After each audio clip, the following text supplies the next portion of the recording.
জীবনে যা চিরদিন রয়ে গেছে আভাসে, প্রভাতের আলোকে যা ফোটে নাই প্রকাশে, জীবনের শেষ দানে জীবনের শেষ গানে, হে দেবতা তাই আজি দিব তব সকাশে, প্রভাতের আলোকে যা ফোটে নাই প্রকাশে। কথা তারে শেষ করে পারে নাই বাঁধিতে, গান তারে সুর দিয়ে পারে নাই সাধিতে,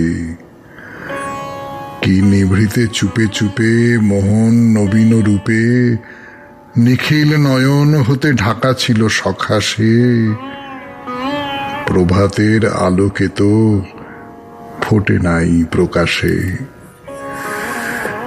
গীতাঞ্জলির কবিতা শুনলেন আপনাদের সৌমিত্র বসুর গলায় 92.7 বিগ FM এ শরণাগত অনুষ্ঠানে।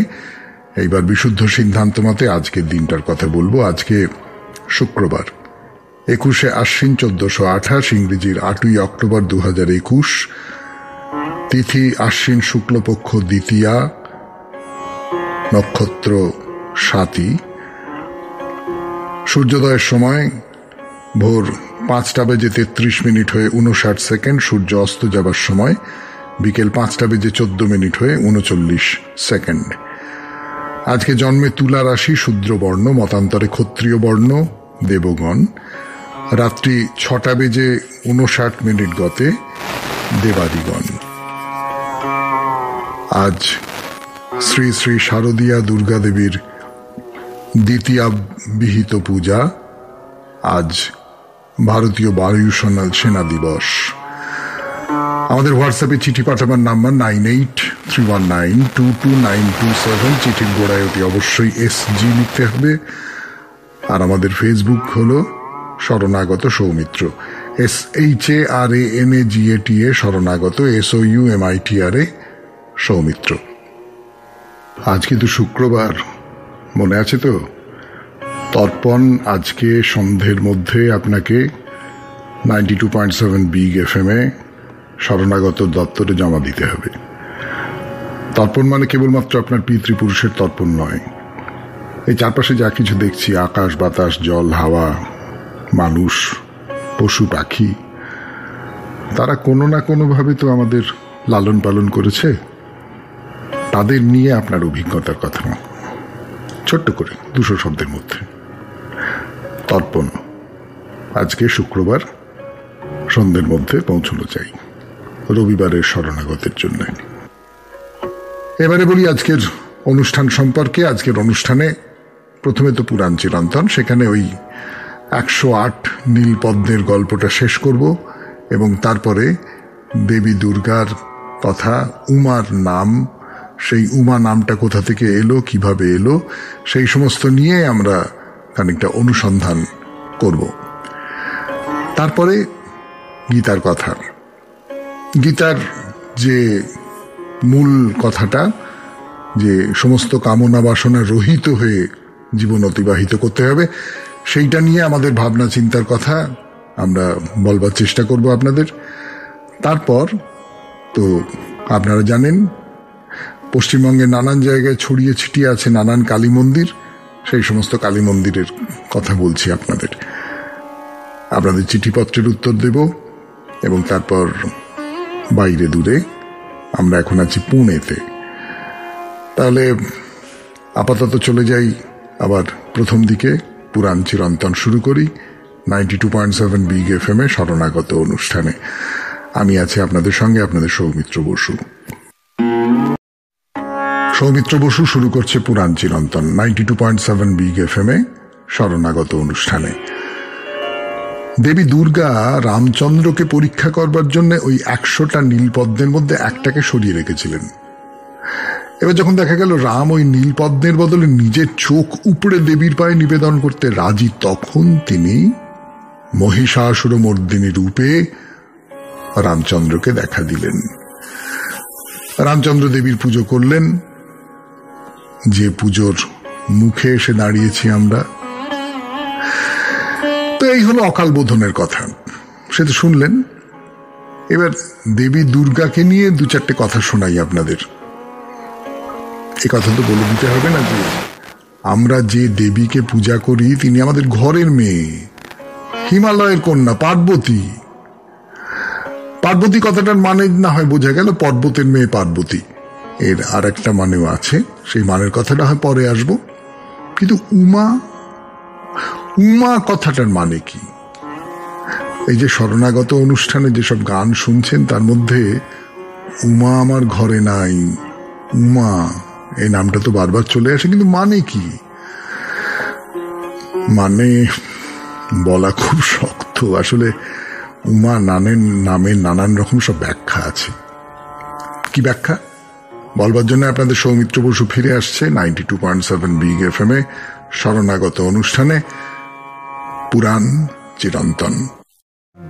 উমা নামটা কেন, তার মানে কি, তার তাৎপর্য কি, তাই নিয়ে নানান রকমের সব ব্যাখ্যা আছে। তার কয়েকটা বলবো 92.7 বিগ এফএম এ শরণাগত অনুষ্ঠানে। খুব অদ্ভুত অদ্ভুত ব্যাখ্যা। যেমন ধরুন, উ মানে হলো শিব, আর মা কথাটার মানে হল শ্রী। যিনি শিবের শ্রী মানে শিবের সৌন্দর্য, তিনি হলেন উমা। ভারতচন্দ্র রায়গুণাকর, আপনারা সকলেই তার নাম জানেন, আমাদের মধ্যযুগের খুব বিখ্যাত কবি, তিনি সেই রকম ব্যাখ্যা দিয়েছেন। উ শব্দে বুঝহ শিব, মা শব্দে শ্রী তার, বুঝিয়া মেনকা উমা নাম কইল সার। এইরকম ব্যাখ্যা করেন অনেকে, কিন্তু অনেকে আবার মানতেও চান না। তারা বলেন মা শব্দটার অর্থ হলো মননকারী, যিনি মনে মনে শিবকে স্বামীর রূপে ধ্যান করেন তিনিই হলেন উমা। আবার মা শব্দের আর একটা অর্থ হতে পারে যা দিয়ে মাপ করা যায়, মাপকাঠি। ভালো বাংলায় বলতে পারেন পরিমাপক। যার ভেতর দিয়ে শিবের যে যে যে যে অনন্ত যে শিব তাকে দেখা যায় বা বোঝা যায়, তাকে একটা আকারের মধ্যে রাখা যায়, তিনি হলেন উমা। ও আর একটা ব্যাখ্যা আছে, একেবারে ঘরোয়া ব্যাখ্যা। মানে মাঝে মাঝে মনে হয় নিজের মেয়েকে জন্মাতে দেখে এইরকম একটা ব্যাখ্যা দেওয়া যায়। কবি রামকৃষ্ণ হয়তো নিজের মেয়েকে জন্মাতে দেখে তার মনের মধ্যেই ব্যাখ্যাটা এসেছিল। শোনাই আপনাদের। উমা উমা শব্দ হইল ভূমিষ্ঠের কালে, কেহ কেহ তে কারণে উমা উমা বলে। মানে যখন পেট থেকে পৃথিবীতে এলো সেই মেয়ে, তখন তো ওয়া ওয়া ওয়া ওয়া করে কেঁদেছিল, যেমন সব বাচ্চাই কাঁদে। তো এই ওয়া ওয়াটা উমা উমা শুনেছেন কবি, এবং ওই সব বাচ্চার মতোই উমা উমা বলে যখন কেঁদেছে তখন তার নাম হয়ে গেছে উমা। কালিদাসের কুমার সম্ভব কাব্যে কিন্তু উমা নামের একটা ভারী চমৎকার ব্যাখ্যা আছে। সত্যি মিথ্যে তো আমরা কেউ জানি না, কিন্তু ব্যাখ্যাটা শুনতে বেশ। আপনারা তো জানেন পার্বতীর শিবকে পতিরূপে লাভ করার গল্প। পার্বতী প্রথমে শিবকে ভোলানোর জন্য মদন আর বসন্তের সাহায্য নিলেন। ফল হলো মদনকে তৃতীয় নেত্রের আগুনে পুড়ে মরতে হলো। তখন পার্বতী তপস্যা শুরু করলেন, সে কঠোর তপস্যা। তাই দেখে মেনকা তার মেয়েকে বলছেন উ মা। মা মানে না, মা মানে না, ওই যে আছে না, মা কুরু ধন জন যৌবন গর্ভং, মানে ধনজন যৌবনের গর্ব করো না। তা মেনকা বলছেন যে ওরে না, তার থেকে নাম হয়ে গেল উমা। আচ্ছা, উমা শব্দটা কি গোড়ায় ও মা ছিল, তার থেকে উমা, মানে সেটাও বলেছেন কেউ কেউ। দেখে পুজোর মুখে আমরা যদি এখন এই নামের গোলক ধাঁধায় ঘুরে মরি তাহলে মাকে দর্শন করব কখন? তো এই উমা বলুন, পার্বতী বলুন, সোজা কথা এই যে শক্তির দেবী বলতে যেটা বোঝায়, সেই শক্তির দেবী এর শুরু কোথা থেকে? আমাদের যে প্রাচীনতম শাস্ত্র বেদ, তারও একেবারে প্রাচীনতম রূপ হলো ঋগ্বেদ। সেই ঋগ্বেদে এক জায়গায় আছে এক শক্তিরূপিণীর কথা। সেই শক্তিরূপিণী নিজের সম্পর্কে বলছে। কি বলছে বেশ অনেকটা বলা আছে, আজকে তো আর হবে না, পরের দিন তাহলে পুরোটা শোনাবো আপনাদের, কেমন? তাহলে আজকের মতো শেষ হলো পুরাণ চিরন্তন। এরপর গীতার কথা 92.7 বিগ FM এ শুনছেন শরণাগত। গীতার কথা 92.7 বিগ FM এ শরণাগত অনুষ্ঠানে শুনছেন গীতার কথা। তো এই গীতার মোদ্দা কথাটা কি তাই নিয়েই আলোচনা হচ্ছিল আমাদের। সেই সব আলোচনায় একটা ব্যাপার লক্ষ্য করে দেখবেন, আমরা যারা সাধারণ মানুষ, যারা ওই রকম করে শ্রীকৃষ্ণের মতো কামনা বাসনা ত্যাগ করতে পারি না, তারা তিনটে মনোভাবের দ্বারা চালিত হই, যেটা আসলে একটাই মনোভাবে তিন রকম প্রতিক্রিয়া। একটা হচ্ছে রাগ, না রাগ মানে কিন্তু ক্রোধ না, হ্যাঁ ক্রোধ না, ক্রোধের কথা আসবে একটু পরে, আসবে যথাসময়ে আসবে। আপাতত রাগ মানে ভালোবাসা, অনুরাগ বলে না সেই রকম, আকর্ষণ, বিষয়ানুরাগ। এই যে বিষয়ানুরাগ, এইখান থেকেই আসছে ভয়। যদি আমার বিষয় মানে সে বিষয়ে শুধু টাকা পয়সা তাই নয়, মান সম্মান হতে পারে, অন্যের ওপর আমার দখল হতে পারে, সেগুলো যদি হারিয়ে যায়, যাকে সাহেবদের ভাষায় বলতে হয় ইনসিকিউরিটির বোধ। গীতার কথায় আসবো একটু গান শুনে নেবার পর 92.7 বিগ FM এ শরণাগত অনুষ্ঠানে। গীতা নিয়ে কথা বলছিলাম এই যে ইনসিকিউরিটির বোধের কথা বলছিলাম। তাহলে এই যে যা কিছু আমার আছে সেটা হারিয়ে যেতে পারে, এই চিন্তা থেকে আসে ভয়। ভেবে দেখুন, ভয়ের কারণ কিন্তু এক ধরনের অধিকার বোধ, যে এইটে আমার আছে। আর ক্রোধ কি? বাসনা প্রতিহত হলে আমার ভেতরে যে প্রতিক্রিয়া তৈরি হয় সেইটাই তো হলো ক্রোধ। এবং খুব ঠান্ডা মাথায় ভেবে দেখুন, এই তিনটেই কিন্তু আমাকে আমি থাকতে দেয় না। এই যে পৃথিবীতে চারপাশে মানুষ এত অমানুষ হয়ে যাচ্ছে, টেলিভিশন খুললে, খবরের কাগজ পড়লে তা টের পাওয়া যায়, এর পেছনে একমাত্র কারণ এই তিনটে। কিন্তু এইখানে একটা জরুরি প্রশ্ন করবার আছে। এর মানে তো দাঁড়ালো এই যে আদর্শ মানুষ হলেন তিনি যার কোনো কিছুতেই কিছু যায় আসে না। আমি কোনো কিছু চাইছি না, আমি কোনো কিছুর আশা করছি না, তাই আমার মনে কোনো কিছু হারাবার ভয় থাকছে না, আমার মনে বিফলতার জন্য কোনো ক্রোধ তৈরি হতে পারছে না। বেশ, সেসব তো বোঝা গেল। কিন্তু এবার বুকে হাত দিয়ে একটা কথা বলুন তো, এই যে একজন মানুষ, তার কোনো ইচ্ছে নেই, কামনা নেই, আকর্ষণ নেই, ভয় নেই, ক্রোধ নেই, তো তিনি একটা পাথরের টুকরো থেকে কিসে আলাদা? মানবিক বৈশিষ্ট্য বলতে তো বোঝায় আমাদের ভেতরকার যে সমস্ত আবেগগুলো আছে, সেই আবেগগুলো প্রকাশ করবার একটা জায়গা। যদি সমস্ত রকম ইন্দ্রিয়ের, সমস্ত রকম আবেগের মৃত্যু হয়, তাহলে মানুষের সঙ্গে জড় পদার্থের কি তফাৎ থাকলো? উত্তর ভারী চমৎকার করে দিয়েছেন ঋষি অরবিন্দ। গীতা ব্যাখ্যা করতে গিয়ে তিনি বলছেন যে আমি আমি আমি আমার নিজের মতন করে শোনাই, অরবিন্দের ভাষায় শোনাচ্ছি না। বলছেন এই যে ভোগের জন্য কামনা, তার ভোগের দুটো ধরন আছে। একটা হলো শুদ্ধ ভোগ, অন্যটা হলো অশুদ্ধ ভোগ। আমরা ভোগ বলতে যারা বুঝি সেটা হলো অশুদ্ধ ভোগ। তাতে দুঃখ আছে, আবার সুখ আছে। সেই ভোগে নানান ধরনের আবেগে মন বিচলিত হয়। কিন্তু শ্রী অরবিন্দ যাকে বলছেন শুদ্ধ ভোগ, তা এই যে সমস্ত আবেগগুলোকে সংহত করে রাখে। মনে রাখবেন, আবেগদের মেরে ফেলে না, কিন্তু সংহত করে রাখে। গীতা একটা খুব চমৎকার উপমা ব্যবহার করেছেন।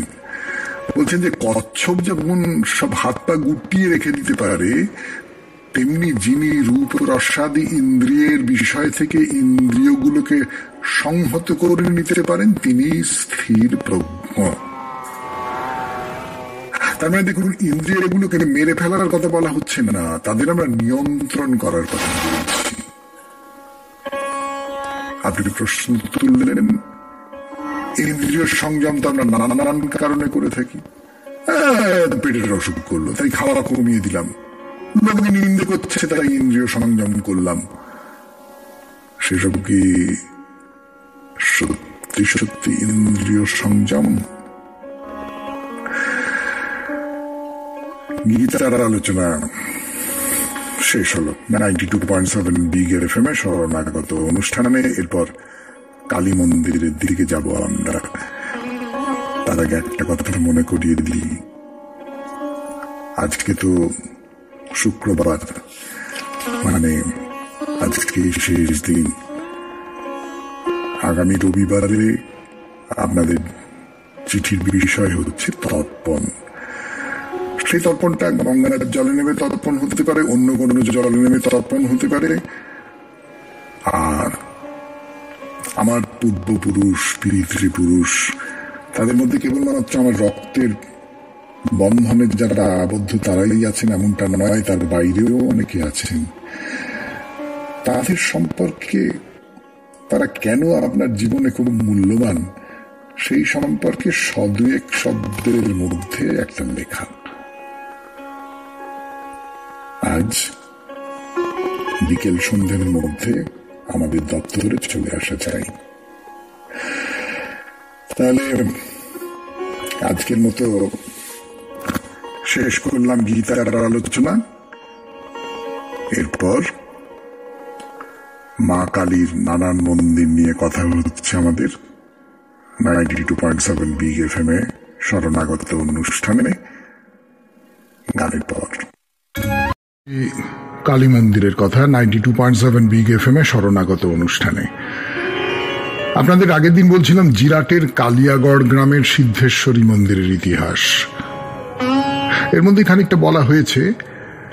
এইবারে শুনুন দুই বন্ধুর কথা। যশোর থেকে দুই বন্ধু এক গ্রামে এসে বসতি স্থাপন করলেন। অভয়রাম সার্বভৌম একজনের নাম, আর একজন হলেন রামকানাই। একজন ঘোরতর শাক্ত আর একজন ঘোরতর বৈষ্ণব। অভয়রামের পিতৃদেব পণ্ডিত রামেশ্বর বিদ্যারত্ন থাকতেন জিরাটের পাশে পাঁচপাড়া বলে একটা গ্রাম আছে সেখানে। রামেশ্বরের মতো অভয়রামও বেশ পণ্ডিত মানুষ ছিলেন। তারা যখন এই জিরাটে এলেন তখন তারা দুজনেই বৃদ্ধ, মানে পণ্ডিতরা সেই রকমটাই বলছেন। অভয়রামের বয়স তখন 70 ছুঁয়ে ফেলেছে। সে আপনার ধরুন আজ থেকে 300 বছর আগেকার কথা। এখানে এই যে কালীগড় বা কেলেগড় যাই বলুন না কেন, তার পুরোহিত কাশীনাথ অধিকারী, তারাই তো তখন সেবাইত। অধিকারী বংশ মনে আছে তো? তার দুই মেয়েকে দুই বন্ধু বিয়ে করলেন, হ্যাঁ, বৃদ্ধ বয়সে। তারপর এখানেই সংসার পাতলেন। হঠাৎ এই গল্পটা কেন বললাম সেটা বলবার জন্য ফিরে আসবো 92.7 বিগ এফএম এর শরণাগত অনুষ্ঠানে। তার আগে আপনারা একটু গান শুনে নিন। সমান রামকানাই 92.7 বিগ এফএম এর শরণাগত অনুষ্ঠানে তাদের কথা বলছি আমি। দুজনে একেবারে অভিন্ন হৃদয় বন্ধু ছিলেন, তা তো বুঝতেই পারছেন। বৃদ্ধ বয়সে দুজনে নতুন জায়গায় নতুন জীবন শুরু করতে এসেছেন। একেবারে গলায় গলায় ভাব না থাকলে তো এমনটা হয় না। কিন্তু যেটা একটু আগেই আপনাদের বলছিলাম, এদের দুজনের মধ্যে রামকানাই ছিলেন ঘোর বৈষ্ণব আর অভয়রাম ছিলেন ঘোর শাক্ত। কিন্তু তাদের নিজের নিজের ধর্মাচরণের প্রতি নিষ্ঠা লক্ষ্য করে দেখুন, কোথাও তাদের সম্পর্কে কোনো ফাটল ধরাতে পারেনি। যাই হোক, এখন যে সেবায়িতরা দেবী সিদ্ধেশ্বরীর সেবা করেন তারা হলেন এই অভয়রামের বংশধর। আচ্ছা, আপনাদের বলেছিলাম তো এই যে জঙ্গলের মধ্যে এই মন্দির প্রতিষ্ঠা করেছিল ডাকাতেরা, সেটা একটা মত। অন্য আর একটা মত হলো এই মন্দিরের প্রতিষ্ঠা হয়েছিল অন্যভাবে।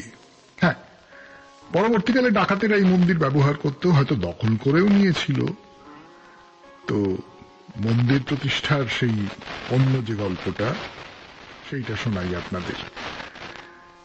ভাগীরথীর পূর্ব তীরের কোন একটা গ্রামে এক ব্রাহ্মণ বাস করেন। শান্তি নেই, ছেলের সঙ্গে নিত্য খটাখটি, ব্যাপারটা ক্রমশ বাড়াবাড়ির দিকে চলে যাচ্ছে।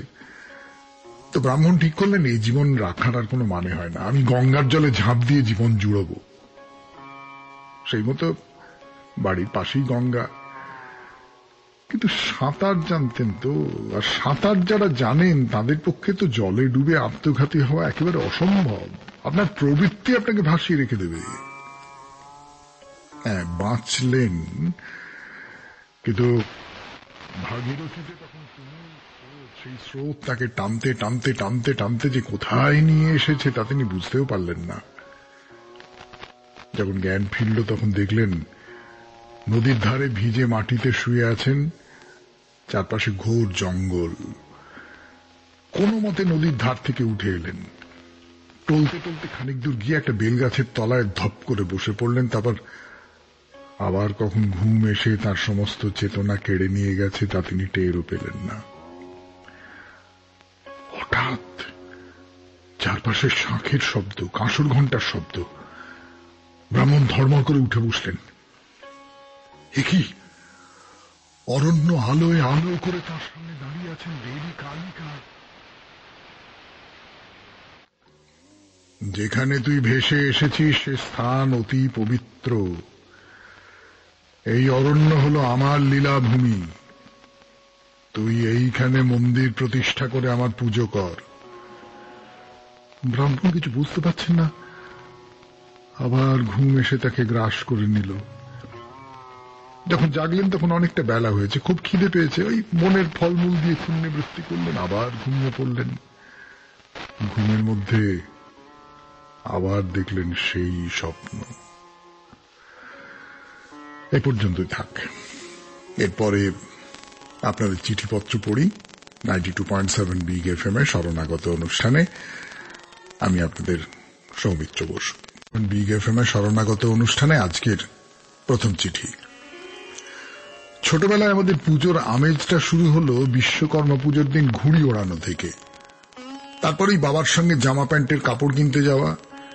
এর মধ্যে অবশ্য খোঁজ নেওয়া হয়ে গেছে পাড়ার টেলারিং এর দোকানে আর কতদিন অব্দি অর্ডার নেবে। সবচেয়ে আনন্দ ছিল টেলারিং এর দোকান থেকে আনার পর নতুন জামা প্যান্ট পরে বাবা আর মাকে দেখানো। পুজোর সপ্তমীর দিন বাবার সঙ্গে ট্রামে চড়ে ভবানীপুর অঞ্চলের ঠাকুর দেখতে যাওয়াটা একদম নিয়ম ছিল। আর ফেরার সময় মিষ্টির দোকানে কচুরি আর ছোলার ডাল। ওহ, কি যে আনন্দ ছিল, প্রকাশ করা যাবে না। সন্ধেবেলায় পাড়ার ক্লাবের ভলান্টিয়ার। এই তো ছিল আমাদের ছোটবেলার পুজো। এখনকার মতো এত জাঁকজমক তখন কোথায়। তবুও তখন মানে আমাদের ছোটবেলায় পুজোর মধ্যে একটা প্রাণের পরশ ছিল। শুধু আড়ম্বর আর আতিশয্য ছিল না। বিজয়া দশমীতে বাবা মা অন্যান্য গুরুজনদের নমস্কার করে মিষ্টিমুখ করার পর মনে হতো, যা, এবছরের মতো পুজো শেষ। তাই মাঝে মাঝে মনে হয় যদি সত্যি সত্যি টাইম মেশিনে চড়ে আমার প্রাণের পুজোর দিনে ফিরে যেতে পারতাম, খুব ভালো হতো। এই চমৎকার স্মৃতিমেদুর চিঠিটি লিখেছেন রনেন পাঠক, বেহালা কদমতলা থেকে। আপনার ছোটবেলা আমাদের অনেকের ছোটবেলার সঙ্গে মিশে গেল রনেন বাবু, আপনাকে অনেক ধন্যবাদ। পরের চিঠি। চিঠির শুরুতেই আপনাকে জানাই প্রণাম। আমরা সকলেই প্রায় জানি দুর্গাপূজার প্রচলন কিভাবে হয়েছিল, কেন রামচন্দ্র এই পূজা করেছিলেন। কিন্তু এখন যেভাবে এই পূজার আড়ম্বর ও আকর্ষণ মানুষকে আকৃষ্ট করেছে, পুজোর আসল কারণ অনেকদিন আগেই হারিয়ে গেছে। বাংলায় একটা কথা আছে, অধিক সন্ন্যাসীতে গাজর নষ্ট। এখন পুজো এই প্রবচনকে যথার্থ করে তুলেছে। আজকের এই বিশ্ব উষ্ণায়নের যুগে যেভাবে গাছ কেটে উন্নয়ন হচ্ছে, সেভাবেই রথের সময় খুঁটি পুজোর নামে যেভাবে সবুজ মাঠকে জবরদখল করে শিশুদের ও বয়স্কদের হাঁটা চলার রাস্তা দীর্ঘদিন বন্ধ থাকে। এছাড়া একটা সময় মানুষ বর্ণাশ্রম বেছে নিয়েছিল বলেই সব কাজ সকলের ছিল না। এখন কিছু মানুষ তার জীবিকা হারিয়ে এখন পুজোকেই তার সারা বছরের জীবিকা করে নিয়েছে। কবির ভাষায় ভালো অল্প বলিয়াই ভালো বলে। যখন এত প্রতিমা প্যান্ডেল প্রতিযোগিতায় অংশগ্রহণ করেনি, তখন তার সব কাজেই ছিল নিষ্ঠা। এখন অতিরিক্ত প্রতিমা বিসর্জনের জন্য গঙ্গার জল আরো দূষিত হয়। আমি যে পাড়ায় থাকি সেখানে মানুষ এত ঠাকুর দেখতে আসেন, বাঁশের ব্যারিকেড এমন ভাবে বাঁধা হয়, ফুটপাত জুড়ে পুজোর সময় লোকজন চলাচলে খুব অসুবিধা হয়। পুজো শেষে সেই বাঁশ খোলা হয়ে যায়, গর্তে মানুষের পা পড়ে সে এক নিদারুণ যন্ত্রণাদায়ক। তারপর বৃষ্টি পড়লে আরো ভয়ানক। আমার ছোটবেলার পুজো ছিল নবীন কুণ্ডু লেনে। আমার বাবা পুজো করতেন বলে আমার সেই সব দিনগুলো ওখানেই সারাদিন বসে কেটে যেত। পাড়ার পুজো বলে কেউ মনে করতাম না, সে ছিল এক ঘরোয়া অনুষ্ঠানের অংশ। আমাদের এই পুজোর সব মন্ত্র সংস্কৃত ভাষায় লেখা। তার শুদ্ধ উচ্চারণ কি এখন সত্যি উচ্চারিত হয়? আর সত্যিকার আচার অনুষ্ঠান কতজন করতে পারেন?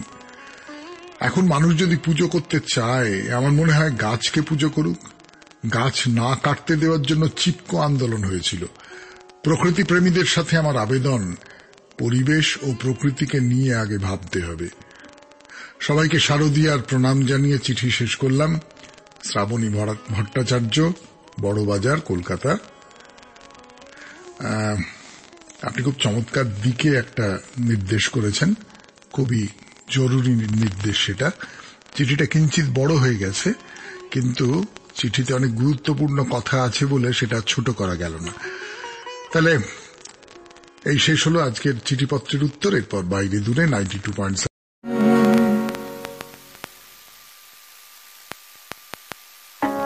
বাইরে দূরে শুনছেন শরণাগত 92.7 বিগ এফএম এ। তুকারামের গাথা নিয়ে একটি মন্দিরের কথা বলেছিলাম আপনাদের। না, বলেছিলাম কি বলছি, সেই অসাধারণ গাথা মন্দিরের ভেতরে ঢুকে পড়েছি আমরা।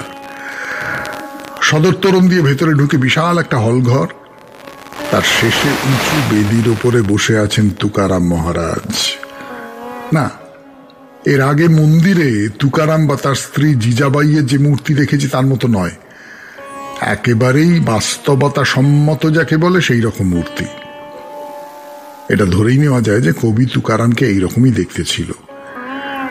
সাদা পোশাক, মাথায় পাগড়ি, গলায় ঝুলছে লালে হলুদে মেশা উত্তরীয়, ডান কাঁধে ঠেকিয়ে রেখেছেন তারের কোনো বাদ্যযন্ত্র। আপনাদের সৌমিত্র বসু তার নাম জানে না। বাহাত ছড়ানো, বোঝা যায় উদাত্ত কণ্ঠে গান গাইছেন তিনি। ফিরে আসবো গানের পর 92.7 বিগ এফএম এ শরণাগত অনুষ্ঠানে।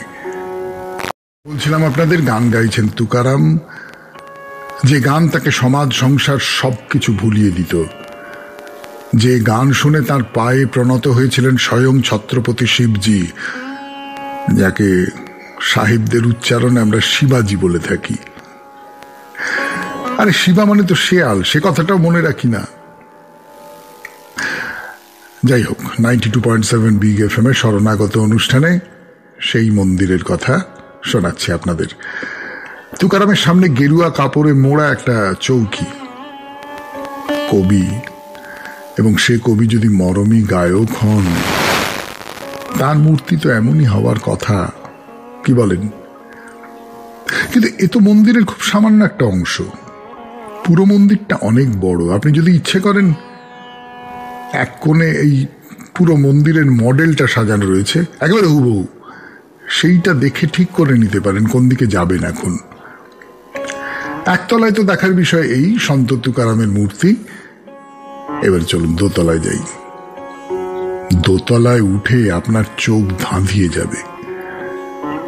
হ্যাঁ, বৈভবে, ঐশ্বর্যে, কিন্তু সে ঐশ্বর্য জাঁকজমকের ঐশ্বর্য নয়, মণিমুক্তের ঐশ্বর্য নয়, সে হলো কাব্যের ঐশ্বর্য।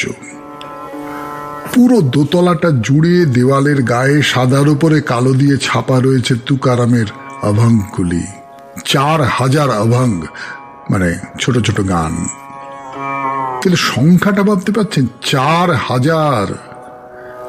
চারপাশে আপনার কবিতা, যেদিকে ঘুরছেন, যেদিকে ফিরছেন, যেদিকে চোখ পড়ে যাচ্ছে, সব জায়গায় কবিতা কবিতা কবিতা।